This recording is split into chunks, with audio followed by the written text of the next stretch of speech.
Hello everyone, welcome you all to this session of Stockstar. Today we are going to discuss on how to make fantasy sports team.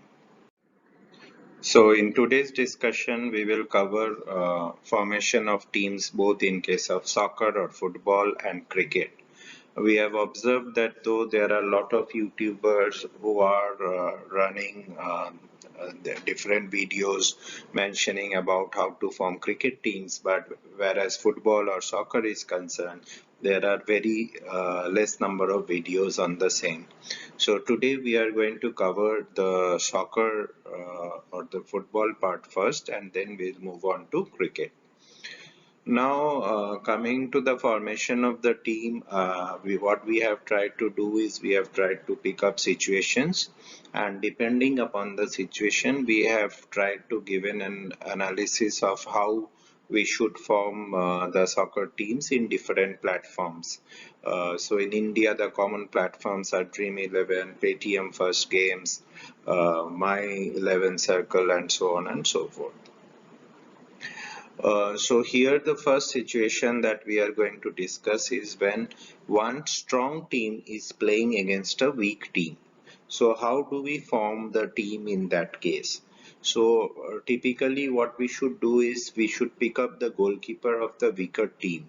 What will happen is that of course the stronger team will come up with lot of attacks, and there are chances that the goalkeeper of the weaker team will be making lot of saves. So therefore, depending on the number of saves you do, of course there are chances that the goalkeeper will earn relatively more points than the other goalkeeper of the stronger team, probably who would not have so many chances of making saves at all. The second point is that when we are picking up defenders, we should pick up three or four defenders of the strong team, because that's the place from where the attacks build up. And secondly, the defenders also get additional points in most of the sports fantasy platforms if they are able to maintain a clean sheet. Typically, when a strong team is playing against a weak team, the expectation is that the strong team will be able to maintain a clean sheet. So from that perspective, our objective should be to have at least three or four defenders of the stronger team. When the stronger team plays with a probably a lone striker, then of course four defenders will make more sense, because of course then you will pick up four defenders, probably the lone striker, and as well as two midfielders from the stronger team. However, otherwise, if the other option can be we pick three defenders if we feel that both the teams have got, though it's a weaker team, but maybe their striker is good enough, and there are chances that the score line can be say 2-1 or 4-2 or things like that. In that case, probably we'll go with three defenders of the stronger team. Of course, the third point is that we pick the strikers or forwards from the stronger team where there are more chances of scoring a goal. Now, since typically most of the platforms allow a maximum of 7 players from one particular team, of course, the weaker team we need to provide at least 4 players. So, majorly, other than the goalkeeper, the other players from the weaker teams should be from the midfield, because that's where the scope lies, and of course the midfielders will be having probably more number of passes, will be covering more distances, so there can be some assists from the midfielders. And also we would also try to pick up players who takes the spot kick or a free kick in case of fouls, or who goes to take on corners. We should pick up those players from the weaker team. So as I mentioned, the construct typically would be a 7-4 combination in this situation, where 7 players will pick from the stronger team. Now comes the important question of who should we pick as the captain and the vice captain. So for the captain, we think that if the player who has the chance of scoring more than one goal then probably we can pick him as the captain, or someone who will provide maximum assists. Set piece player who will take penalty or free kick, or a defender. Very often we find that the defenders are good and they come up and score goals, especially from corners or set pieces. So we would try to pick those defenders who has a record of scoring goals, maybe headers from corner, that kind of thing. So the one example that comes to my mind is, say for example, Matt Hummels is in your team.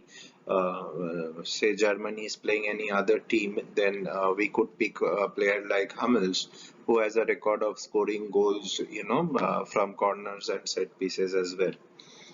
And for the vice captain, we would typically choose a midfielder with similar attributes in terms of providing assists, maybe involved in a set piece, and the other attributes that I have already mentioned above. Now we will discuss on a situation where probably both teams are of equal strength. Like in this Euro, we have seen that two teams of equal strength normally are playing in Euro. There are hardly any difference between a stronger team and a weaker team here. On the situation where two teams are of equal strength, of course, we will choose a goalkeeper who has a higher chance of keeping clean sheet, probably where the defense is strong and things like that. For example, say if we consider, say, Italy playing in the group stages, so probably we would go with the goalkeeper from Italy because the chances of maintaining a clean sheet higher is there. And also we would select more defenders if we think it's going to be a low scoring match. Of course, when the two teams are of equal strength, there are high chances that the match can be a low scoring one. In that case, it's better to pick more defenders. When I mention more defenders, probably 4 to 5. 5 defenders would be a better option. And of course, with the assumption that if it is a low scoring match, then probably only a one forward will be good enough. So probably we'll use 5-4-1 as the formation for our dream team. And then we will have 4 midfielders. Of course, since we are talking about two teams of equal strength, it will make more sense to have preferably 2 players each from each team in case as midfielders. And then of course, instead of 5-4-1, if we are going for a 4-4-2 option, then we will have 2 forwards, and like we can pick one from each team. In this kind of low scoring matches, it's always beneficial to have a defender or midfielder as the captain, and select either a goalkeeper or striker as vice captain. If you think that the goalkeeper will be involved more number of saves, and has a then it makes sense to have the goalkeeper. Along with that, if he maintains a clean sheet, nothing like it. Or else, if you think that it will be a low scoring match and there will be probably one goal which will be scored by the striker, then it makes sense to have him as the vice captain. More often than not, we have seen that in case of matches where there is a single solitary goal, in that case, probably the defenders makes more point than the lone striker who would have scored only the goal, and maybe not involved in most of the game in terms of passes or set pieces. Then we need to also think of players whom we should avoid, so that we don't earn negative points. So we should avoid players who have a record of missing penalties. Probably, you have checked the records that last 2-3 matches, wherever they have taken penalties, they have missed that.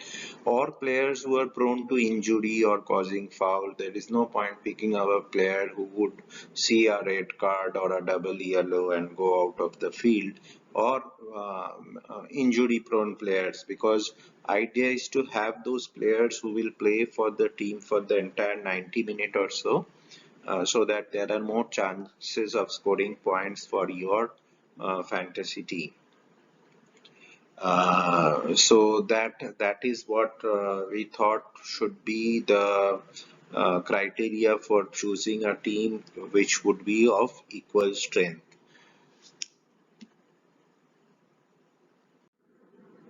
So the first formation that we would like to discuss is the 3-5-2 formation, where you would have three defenders, five midfielders, and two forwards.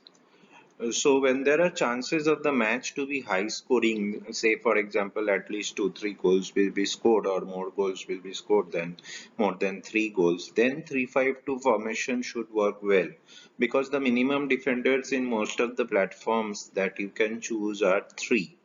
So let's go with minimum defenders, because if it's a high scoring match, then of course none of the sides will be having a clean sheet. Therefore, chances of defenders scoring relatively higher points are less. So we would typically go with three defenders there, five midfielders, of course, because if you are going with three defenders and assuming two strikers, then of course we are left with five midfielders for this. Second option is a 5-4-1 formation, where I think, as we have discussed in the last slide, that where there are chances of a low scoring match. Of course, in a low scoring match, or say for example the match ends in a draw 0-0, or say for example 1-1. In that case, what will happen is that in case of a 0-0 draw, of course there all the defenders will be maintaining a clean sheet. So if we have, say, three defenders from one side and two from the other, that makes five defenders. That will be a good combination there. 4-4-2, when we should look at 4-4-2 combination, typically when two teams are of equal strength and we are picking six players from one team and five players from the other, basically a 6-5 combination.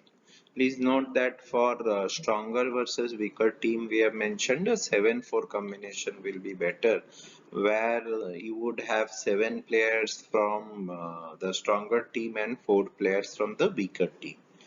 In case of 4-4-2 combination, as we are going with 6-5 combination where two teams are of equal strength, then of course we would divide this 4-4-2 in equally. Like say, if we are having four defenders, we will have two defenders from each side, four midfielders, so two midfielders from each side, and two strikers, so one striker from each side. And then probably we need to choose the better goalkeeper out of the two. 4-3-3 is in case of those matches where there are a lot of goal scoring forwards who are playing. Say for example, if we take the example of France itself, we have seen in the Euro playing with goal scorers like Benzema, Griezmann, and Mbappe, right?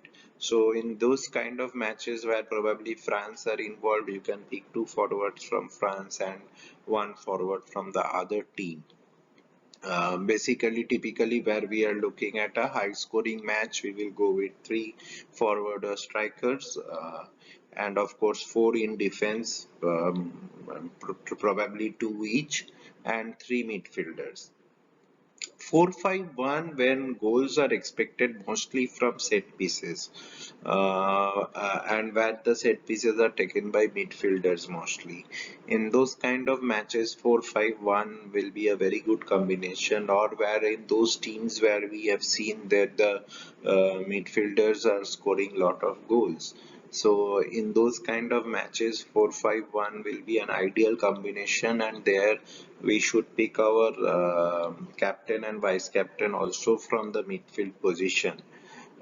Because if the player who are taking the set pieces and scoring from there are huge huge number of point lead that you will get if we choose that player as the captain or the vice captain. Now, 3-4-3, when again the match is expected to be a high goal scoring match. In that case, what we should typically do is select the captain and the vice captain from the forward or the goal scorers, potential goal scorers only. Because in those kind of matches, you will find that probably both the teams forward are coming and scoring goals. So one would not want to miss out a goal scorer from your playing 11, because that will create a lot of difference in the points. So that is the reason where we think that it is going to be a high scoring match. Again, 3-4-3 is a very good combination along with 3-5-2. It all depends whether the team whom you are expecting to score more goals has goal scorers in the form of forward or the midfielders. It will solely depend on that. Now let us discuss some examples from the recently held Euro.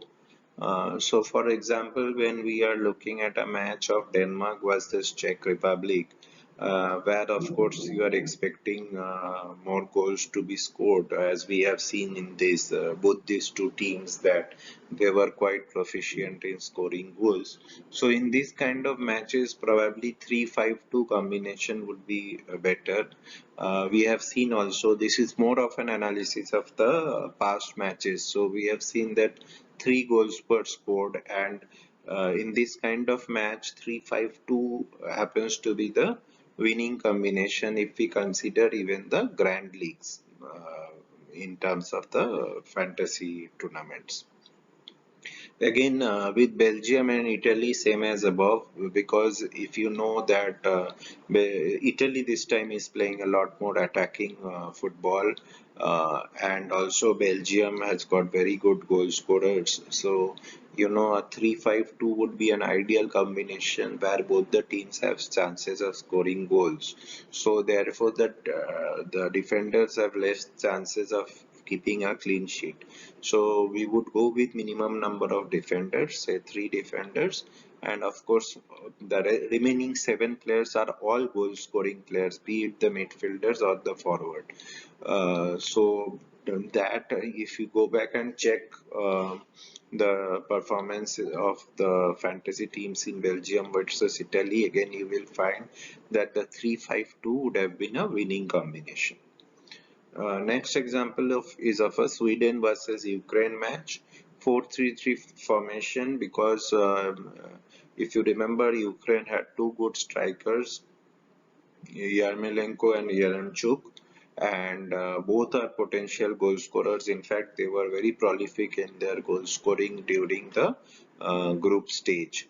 And of course, Sweden being the considered as a relatively defense heavy team, so probably we could pick couple of defenders from Sweden and two strikers from Ukraine, and then distribute the rest of the players equally between Sweden and Ukraine. England versus Germany, if you see, is more or less same like a Sweden versus Ukraine, because Germany was coming from their last two group matches where they have scored.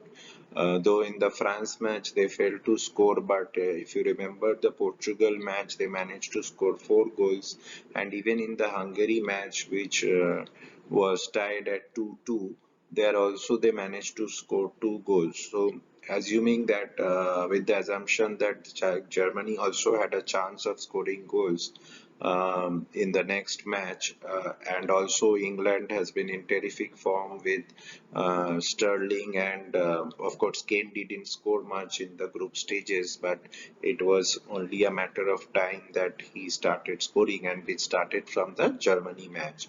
So in this kind of matches where you expect both the teams to score, of course Germany didn't score in that match, but of course the expectation was there. So in this kind of matches, again we would ideally go with a 4-3-3 formation. And again, when we talk about the three forward, probably one would include Sterling and Kane from England.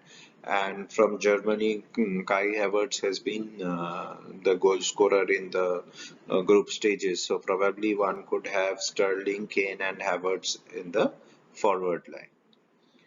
France versus Switzerland, again 3-4-3 formation would have been the winning formation, and you can go back and check as well in terms of their this particular match.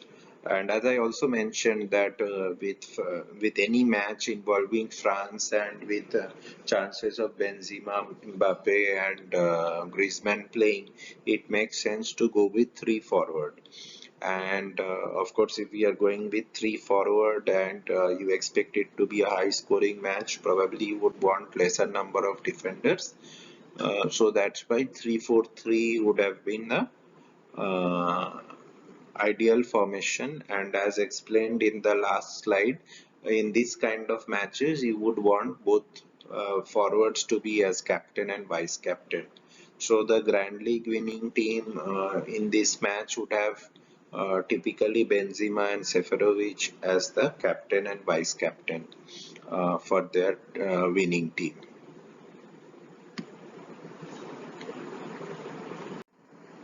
Though we have discussed a lot with examples of Euro, it is also pertinent to discuss on Copa America as well, because that's the other major soccer tournament that has been going on simultaneously.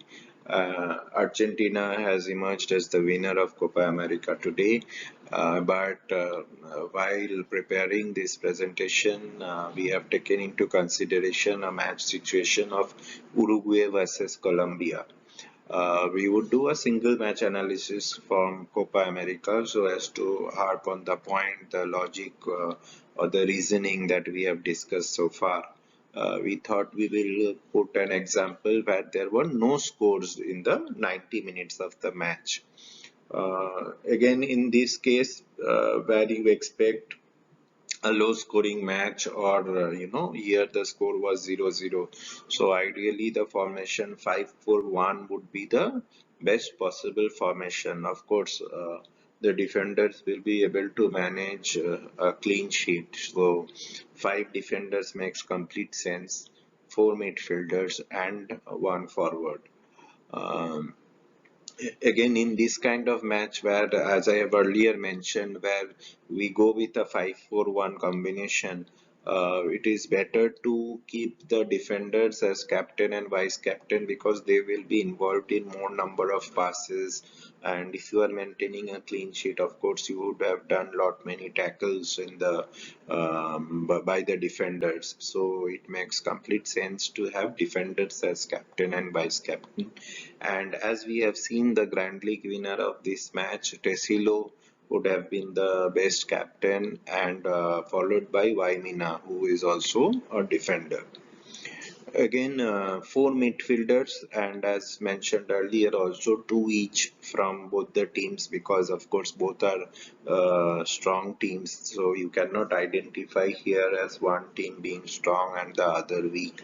So you will equally distribute the midfielders, and in case of relatively equal strength. And if we look at the actual match, Cuellar, Barrios, Vecino, and Bentancur were the four midfielders who would be part of the winning combination.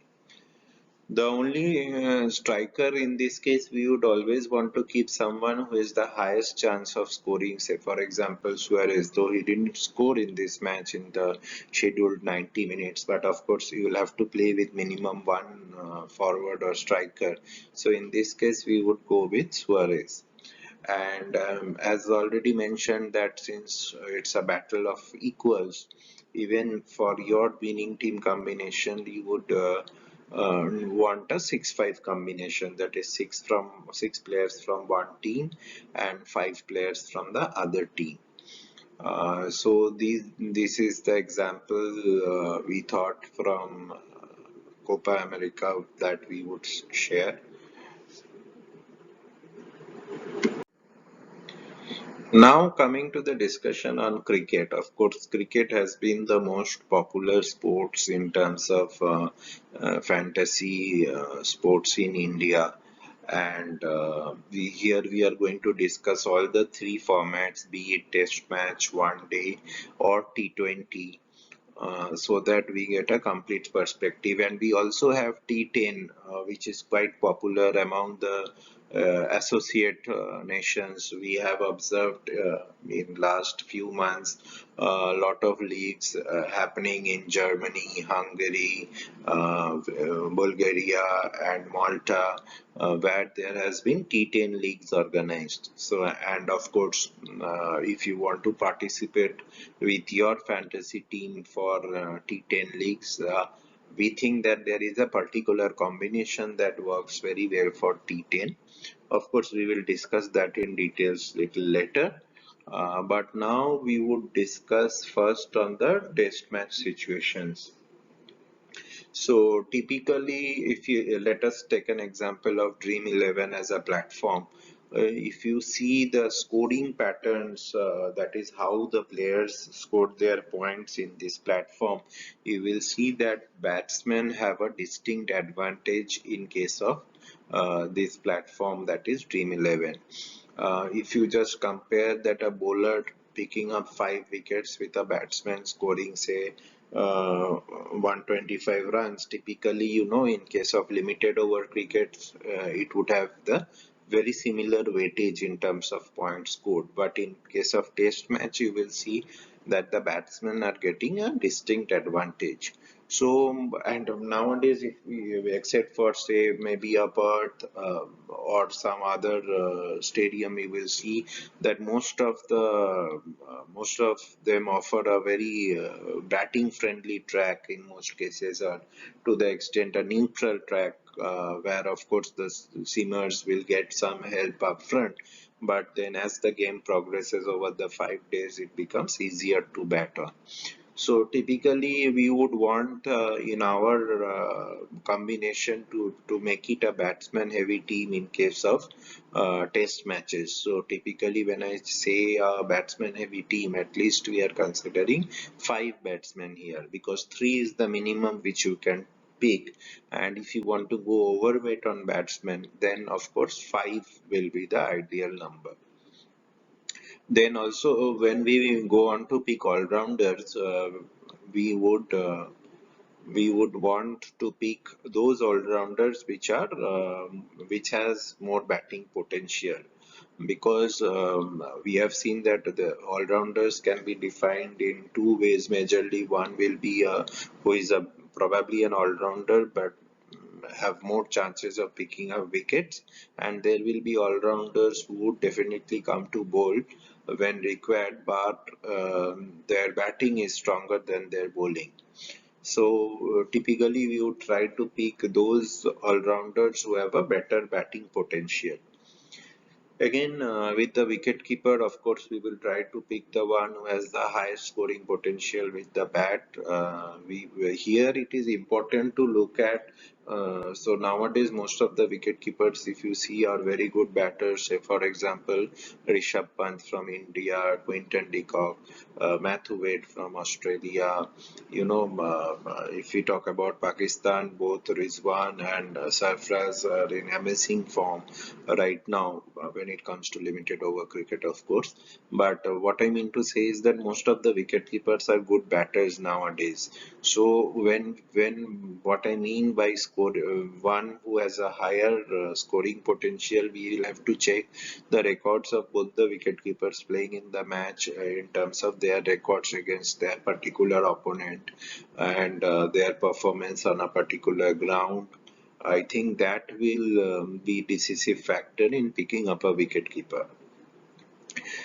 So typically, the points that I've already mentioned, if we go by that, combination of 1-5-1-4 will make more sense in case of a test match. Basically, one wicket keeper, 5 batsmen, one all-rounder, batting all-rounder, and 4 bowlers.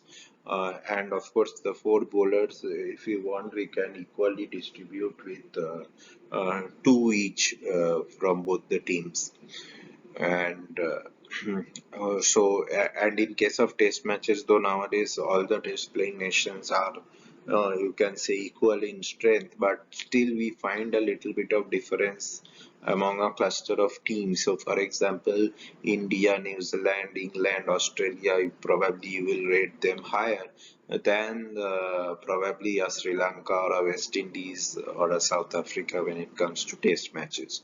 So probably again, if it is a combination, if it is a match of a strong and a weak team, then of course the team most likely to win, we would like to have 7 players, four batters and three bowlers ideally, and the four players from the weaker team would be typically the wicket keeper, all-rounder, one batsman and one bowler. So basically you are dividing the four into like two good batters and two good bowlers in terms of this combination. And if any of the Fab Four are playing, which is your Virat Kohli, Steve Smith, Kane Williamson, or Joe Root, it makes complete sense to pick one of them as the vice captain, because they have been very consistent with their batting. So there is very high chance that if they get to bat 2 innings, of course, there are chances they will score a half century or a century.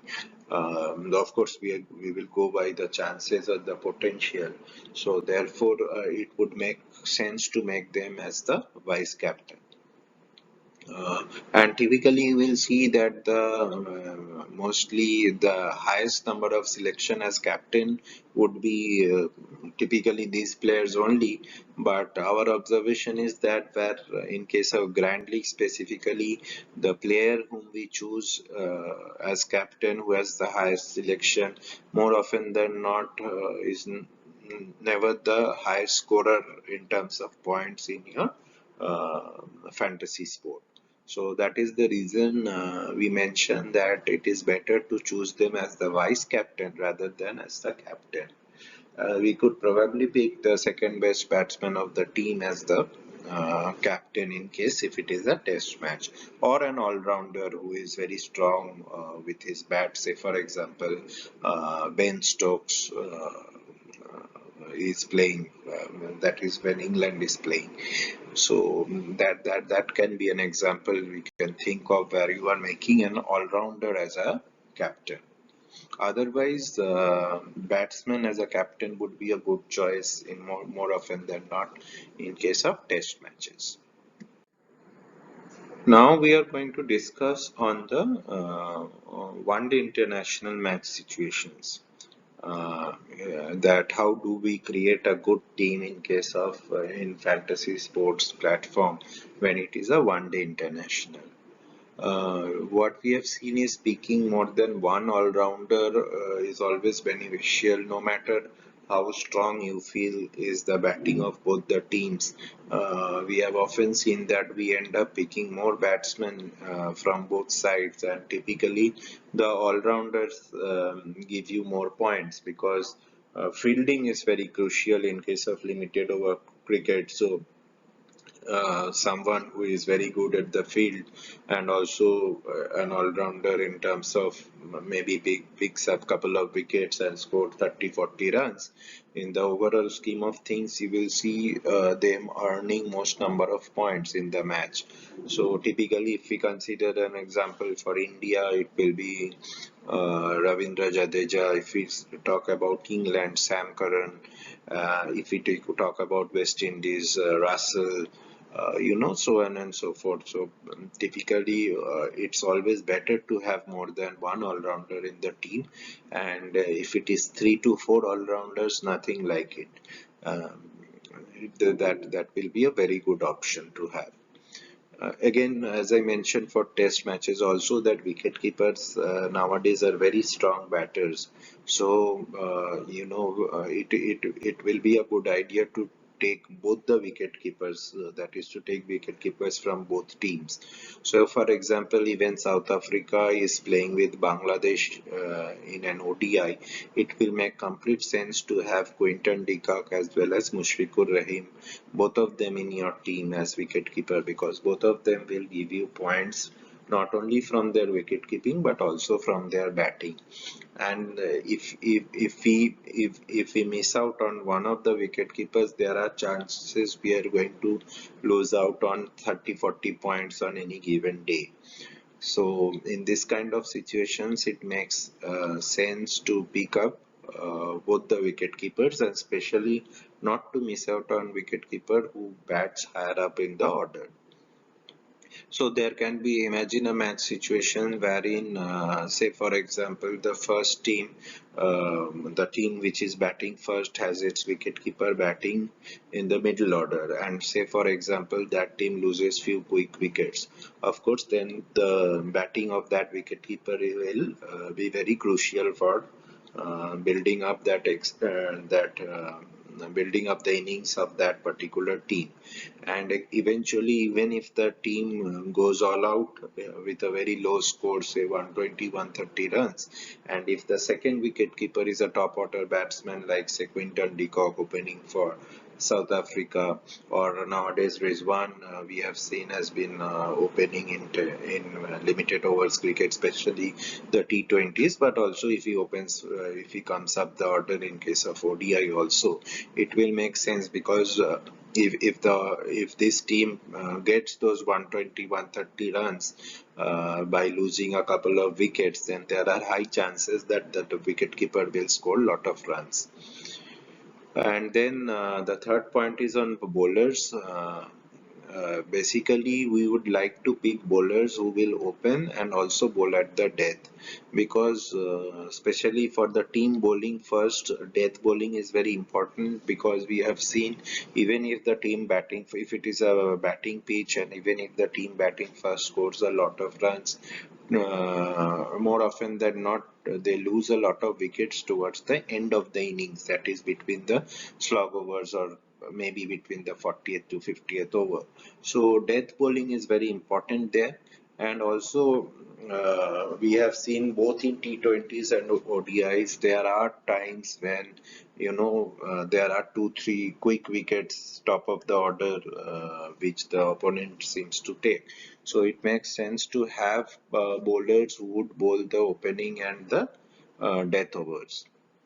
Yeah, if it is an used pitch, then picking up spinners make a lot of sense, especially during the time of this pandemic. We have seen that typically for a series, there is one or two venues which are picked up, and there are a number of matches played on the same ground. So if it is the same ground, of course there are 3-4 pitches in a single ground, but if there is a repeat number of matches on one particular pitch, chances are that pitch will start wearing out, maybe in the second match itself after 20-30 overs.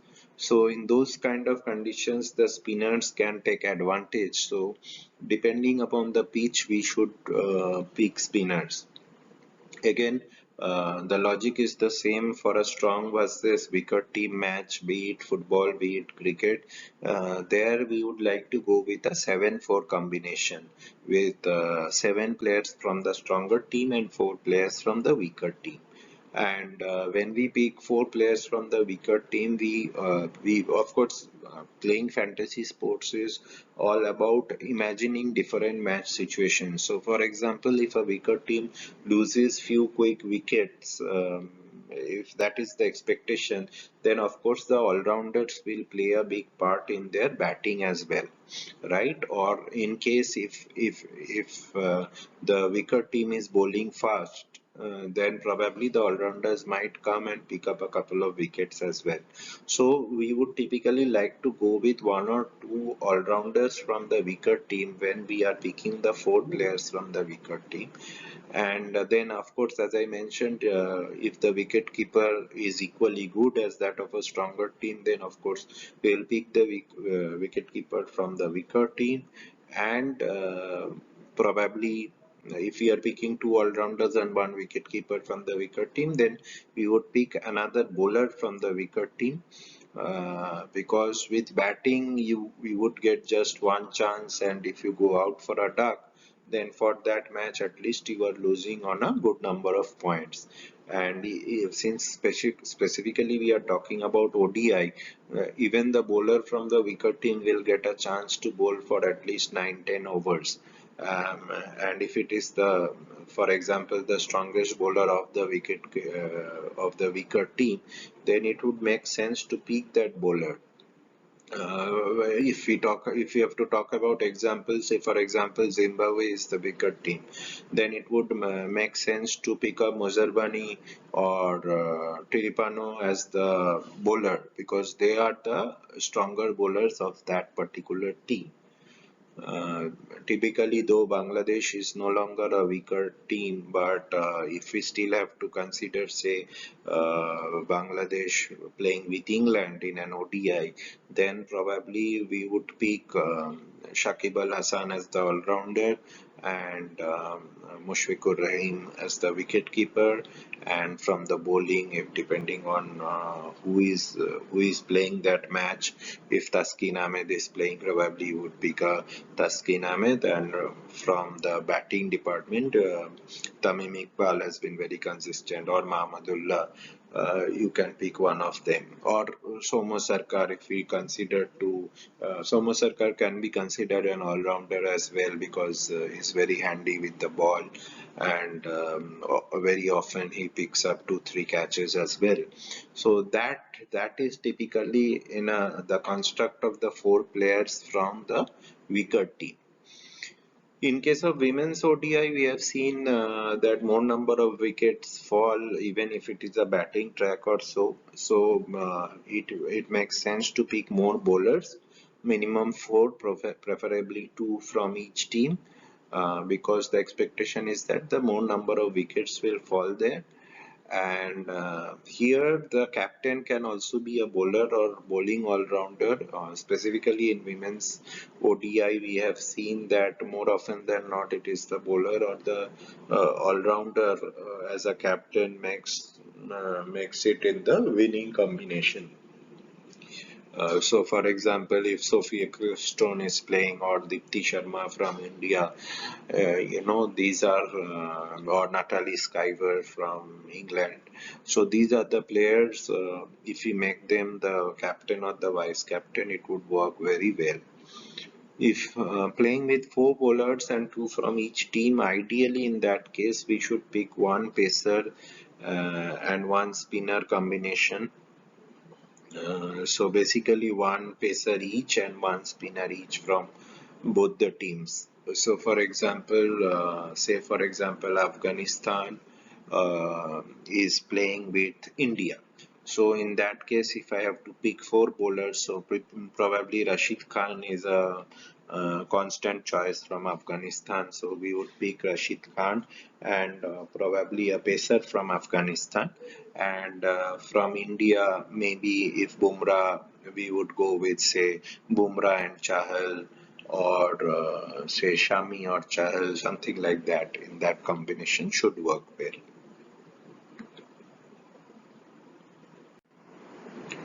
Now let us discuss on the T20, which is the most popular nowadays in cricket as a format, because we see a lot of T20 leagues across the world, be it Big Bash in England, PSL, Big Bash in Australia, PSL in Pakistan, or IPL in India. The T20 is truly the most popular format nowadays in cricket. So we'll spend some time on discussing the what should be our format or formation of team in case of T20s. Again, picking wicket keepers, batting in the top four is a no-brainer, I believe, because even if, say, India is playing Rishabh Pant playing at number five, but if you see, if we lose less number of wickets, probably, then probably Rishabh Pant can come in at number four also. Quinton de Kock, any which ways opens for South Africa. In case of England, both Bairstow and Butler, both are very important, would be very important picks. Of course, you would have to look at the opponent and the ground also for picking the which wicket keeper to pick. if the team bowling first is the relatively stronger team, one combination, of course, in case of fantasy sports, we always recommend multiple combinations we should play to have a chance of winning the Grand League. So, if one such combination will be imagining a situation where a team is bowling first and is the relatively stronger team, then probably we would pick three bowlers, one all-rounder, and two batters from the stronger team. So here two batters should be like from the top order, either the openers or at best the number three batter should be there. Typically, one opener and one number three makes more sense. However, we have seen that again, if it is a match where the team bowling first picks up all the opponent wickets and bundle them out for a low score, then probably the openers will be good enough to chase the target if it is a small target, say 100, 120 runs if they have to chase. Typically, the openers will chase that. And imagining the same situation that if they have bowled out the opponent, which typically means that more number of bowlers and all-rounders have contributed towards picking up 10 wickets. So it makes complete sense to have three bowlers from the team bowling first. Here, let us take an example of, say, again, Pakistan playing Afghanistan, for example. So, and say Pakistan is bowling first. So, typically, you would have your Shaheen Shah Afridi, Hassan Rauf, and Hassan Ali as the three bowlers. One all-rounder can be your Shadab Khan or Fahim Ashraf, and two batters will be either you will say take Fakhar Zaman and Imamul Haq, or Fakhar Zaman and Babar Azam, or Imamul Haq and Babar Azam in that particular combination. And of course again which essentially means in that case you will pick up the wicket keeper from Afghanistan, because if Afghanistan is batting first, no matter where the wicket keeper bats, there is high probability that he will get a chance to bat, and also will give you some points with his wicket keeping. So we will have the wicket keeper from Afghanistan. We will definitely have Rashid Khan in the team. Rashid Khan is very good with his bat also when he comes lower down the order, and of course with his bowling, there is every time he comes to bowl, there is a chance that he will pick up a wicket. So Rashid Khan, wicket keeper, probably couple of more all-rounders from Afghanistan, and one opening batter probably would, if we are going with a 6-5 combination, I think that would be a good construct for a T20 team when Pakistan plays Afghanistan. Again, batting second team, as I have always already mentioned with the example of Afghanistan, the batting second team should have then one wicket keeper, one batsman, two or more all-rounders. If we have a good bowler, then of course one bowler and probably one all-rounder. Uh, Normally, we have seen that though we are always, in favor of batsmen, and there are high chances that we pick up a batsman-heavy team in case of T20. But if we go by actual match results and the winning, if we analyze the winning combinations, we will often see that probably six batters is not required in a winning team for a fantasy cricket team. Because say for example, again if we take the example of say India playing England in a T20, right? So if that means if the Indian openers say Rohit Sharma and Shikhar Dhawan scores big in that match, then of course the chances of picking up other batsmen in the team would not make much of a sense, because they have already, Shikhar and Rohit would have already consumed say 30-35 overs, right? So the chances of other batter coming and scoring an equally big innings is far lesser.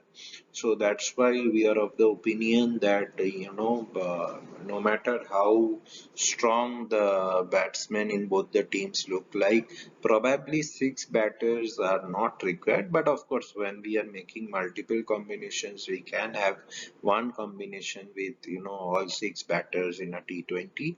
But more often than not, you will find at least out of those six batters, two batters don't contribute at all to the scoring. So that we will have to be aware of. Even if we consider an example of IPL, say for example, RCB is a team where the top order batters always tend to give you good number of points. Be it, if we talk about the last part of the IPL which we have witnessed this year, so Virat Kohli will come and open with Devdutt Padikkal, and then though the one down player has been they have rotated a lot, then you will find Maxwell coming in at number 4 and ABD at number 5. So typically, in case of RCB, you would want to have probably Kohli, Devdutt Padikkal and Maxwell. And if you imagine a situation ki either Kohli or Padikkal will fail, then of course you will include ABD. But since ABD, even if he comes late in the game, he typically accelerates and gives you almost equal number of points to the other batsmen who have played a bigger innings. So therefore, probably for RCB, we can still look to pick up the maybe the openers, the two openers, and then ABD and Maxwell. But for most of the other teams, typically restricting to three batsmen will be good enough. And any which ways in the in most of these platform, Maxwell will not feature in the list of batsmen. He will be featuring in the list of all rounders. So still the logic holds that probably we will not require six batters in a T20. Again, wicket keeper or an all-rounder as a captain, vice captain can work in case of safer teams or smaller leagues. So if we are playing head-to-head or a three-member league, where there the wicket keeper or all-rounder as captain, where vice captain can make a lot of sense because rest of the combination will more or less will remain the same. So for example, again with an example of IPL, say Mumbai Indians playing RCB, in that case everyone probably would have a Virat Kohli, Devdutt Padikkal, Maxwell, ABD, Rohit Sharma, your Bumrah. This kind of combination will definitely be there. Mohammad Siraj probably, or Chahal, though Chahal was not in the peak of forms in the last phase of this year's in the last IPL that we have witnessed. But if we still consider, say for example, in this kind of combination, if we make say Quinton de Kock or ABD as the captain or vice captain, or for that matter an all-rounder, though there is a question mark with Hardik Pandya playing as an all-rounder, say for example Krunal Pandya if we consider, or in case of say if we discuss other teams, then probably if we talk about Delhi, then Delhi Capitals would have an Akshar Patel or Marcus Stoinis, who often comes higher up in the order in terms of batting also.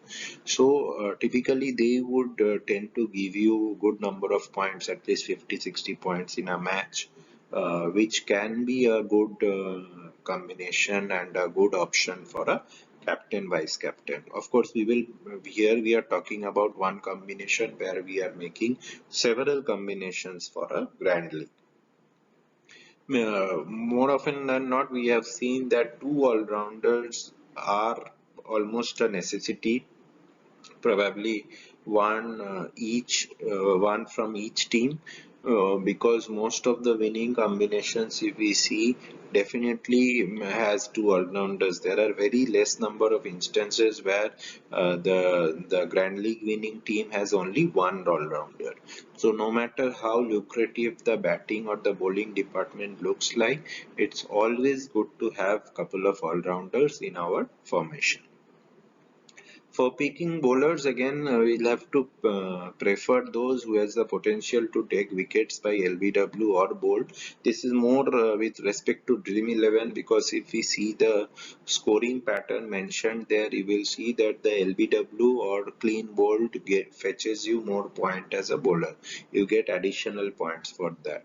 So typically a bowler who would bowl, who is good at bowling Yorkers, or often gets LBW decisions in their favor, or picks up wicket in forms of bowled out, then those bowlers will become more important. So that is again a consideration one has to keep in mind if you are making your team in Dream 11. Of course, different platforms have different scoring patterns, so it is also important to check the scoring pattern for a particular platform. So, for example, Dream 11 might have a different scoring pattern, My 11 Circle might have a different scoring pattern, Paytm First Games might have a different scoring pattern, so on and so forth. So that is again, I would request that before making your team, it is important that how the scoring is calculated in each platform one needs to look at. Now we will discuss on the T10 match situations. Earlier, even couple of years back, T10 was not a very popular format and not many people were playing T10 in the fantasy sports. In fact, this never used to feature also much in case of fantasy sports. But from last year, if we see with the lockdown and most of the international matches not happening, we have seen in Europe specifically, lot of T10 matches were scheduled, and of course there has been a lot of popularity for T10 matches, and we guess that probably going forward, uh, T10 will become more popular as well. So for T10 match situations, what we have observed is that more all-rounders should be there, because the winning combination we have always seen as at least 3 to 4 all-rounders. So typically in a T10 match, what we normally see is that one would want to fill your teams with lot of batters, because you feel that probably the top four batters of each team should be good enough to form the winning combination. But actually that is not the case, because in T10s we see lot of wickets falling also. So all-rounders are very important, because in T10 the batsman, even if even if he scores a 30-40 runs, if some all-rounder or bowler picks up 2 wickets, that will fetch you more points than the batsman. So it is very important to load your team with a good number of wicket takers, all-rounders as well as bowlers. And of course, you need to have 3 batters at least. And also you will, if we go by the previous track record of these players and teams and their batting order, more often than not, you will find that the in either of the teams, the all-rounders normally comes to open the batting also. So it takes care of covering your top order also, in terms of having the necessary number of batsmen, as well as if they are playing as all-rounders, there is every chance then they can pick up a wicket or two. So typically, if it is an all-rounder who comes to bat at the top, typically that is a very good option for a captain or a vice captain, that player. Or else you can make a bowler captain or one vice captain, unless it's a completely batting track. Now, if there is a credit problem, it is always, and this is true for even ODI or Test, rather ODI and T20 also, that if there is a credit problem, which we often see in case of Dream 11 in platforms which are more popular, it is always better to drop a high credit batsman than dropping a high credit bowler or all-rounder. Let me give you an example. So, for example, say Mumbai Indians is playing Delhi Capitals in case of a T20, say in an IPL match, and you are facing a credit problem. So, it's better to probably drop Rohit Sharma and pick Rabada or Nokia in the team in these kind of matches, or for that matter, Bumrah or a Rahul Chahar, because if Rohit Sharma goes out for the dark, then then of course your relative scoring will be much lesser. Whereas if you pick up a Bumrah or even a Rahul Chahar, and of course the selection percentage of a Rahul Chahar will be far lesser than Rohit Sharma. So again, it all about imagining situations and forming your team. So if in that match, if Rohit Sharma goes for a duck, and if you have picked up Rahul Chahar who has picked 2 wickets, then of course you will have a very good rank in the Grand League for that particular match. So that's why we have put up this logic that it is better to drop a high credit batsman than dropping a high credit bowler or all-rounder in case if there is a credit problem.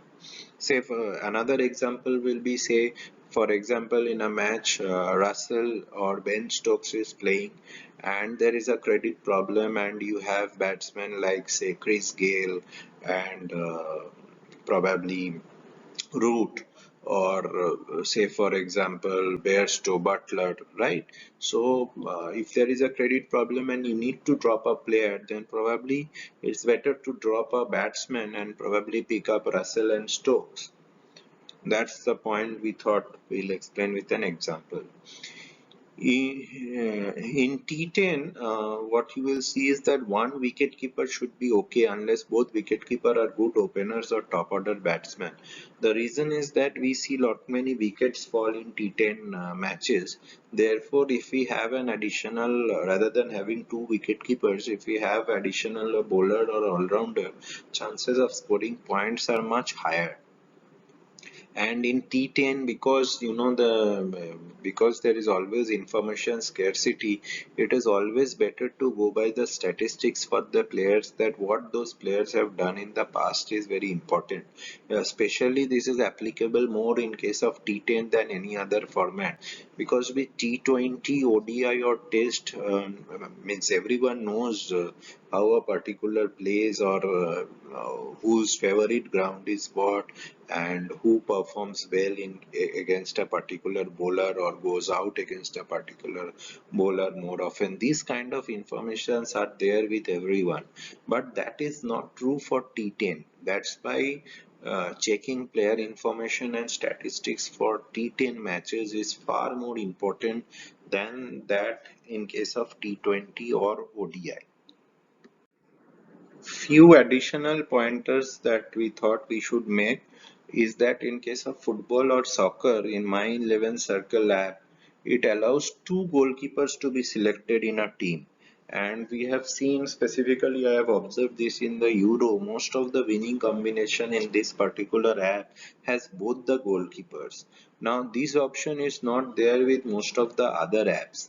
So, where if you are at all playing with this particular app and you are making a football team, probably it would make sense to have both the goalkeepers in your team, because at least that's what the statistics says or the results show for the Grand League winners in this particular app. I thought this is a very unique thing, so we thought we'll make this point in this presentation. Second one, we have already discussed that if we want to have a higher chance of winning, of course, make multiple teams, and making teams with highest selection percentage only does not ensure win in most matches. This I am mentioning because I have observed that this is the common fallacy that we see, that in most of our teams we end up having players, all the players with the highest percentage selection. But that necessarily does not ensure that we will win on those leagues or matches with our team formation. Typically, in a particular match, not all the high potential players or the players with have the highest selection percentage will give you the highest point. So, for example, let us take an example from football for today's Copa America final between Brazil and Argentina. Almost everyone would have Messi and Neymar both in your teams. But if we see the actual result, probably the dream combination or the ideal combination would not have Messi. So though it is very hard to leave out Messi in a match where he is playing. So probably out of the many combinations, the many multiple teams that we may make one team where we drop Messi and we make someone else the captain or the vice captain. And that's how we would ensure that we secure a better rank than others in the Grand Leagues. And then there is another trend that we see is the highest scorer in last match is made the captain or vice captain or has the highest selection percentage. But it is very rare that you will see the person who has given you the highest point in last match will again give you the highest point, and therefore you should not make him or her the captain or the vice captain. It's very rare. So if I remember from the last IPL set of IPL matches, probably it was only Shikhar Dhawan who had managed to give the highest point in two consecutive matches, because he scored centuries in two consecutive matches and therefore had given the highest point. But this is one such example out of n number of matches, right? So the statistics suggest that the probability of this happening is very low. So though we must have the highest scoring player of last match in our team, because that person is in a good form probably and would might contribute with 30-40 runs, or in case of football with good number of passes and all, but chances of securing the highest point again is it's very rare. Then we should identify, when we are making multiple teams, we should identify 6 to 7 players as our core team who would feature in all our teams, and rotate the rest of the players while making multiple teams. And these 6 7 core players are to be the ones who we think can contribute the maximum in terms of points. So probably a wicket keeper, an all-rounder, one wicket-taking bowler, and couple of batsmen who are match winners, right?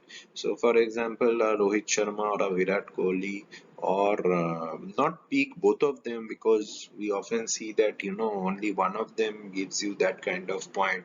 So probably you can have a core team with say Virat Kohli in each of your core team, and maybe rotate Rohit Sharma with other openers. Say Shikhar Dhawan is playing, you rotate it that way and have Rohit Kohli in one combination, Shikhar Dhawan and Kohli in other combination, like that.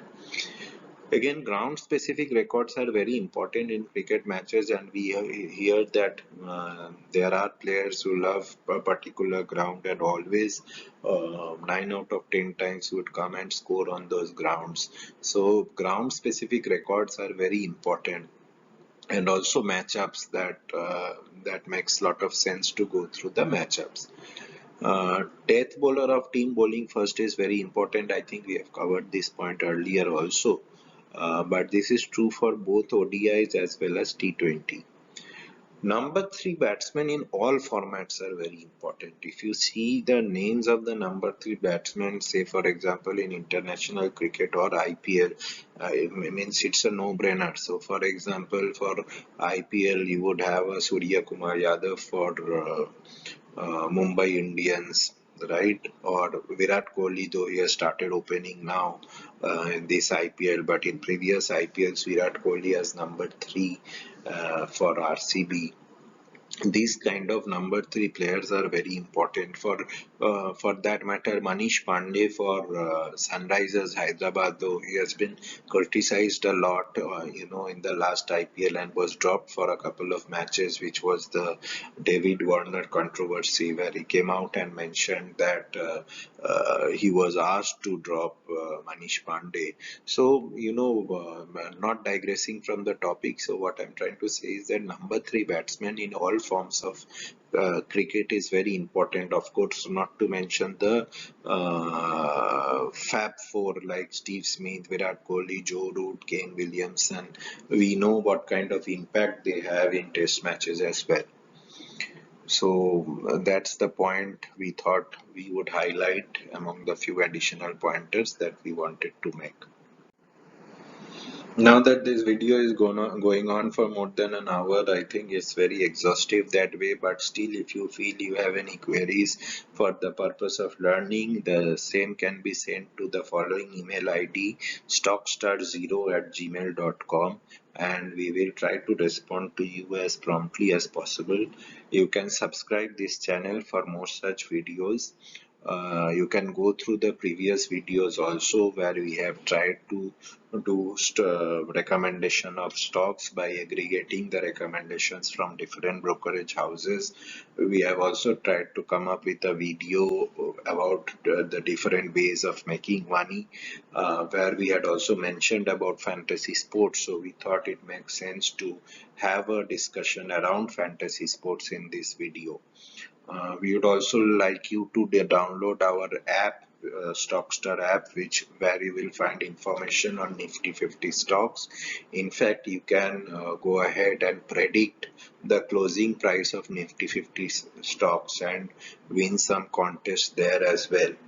And lastly, hope you all have liked this video. Please share your feedback and any other videos that you would like to see. You can always mail us the details at stockstar0@gmail.com. Thank you very much.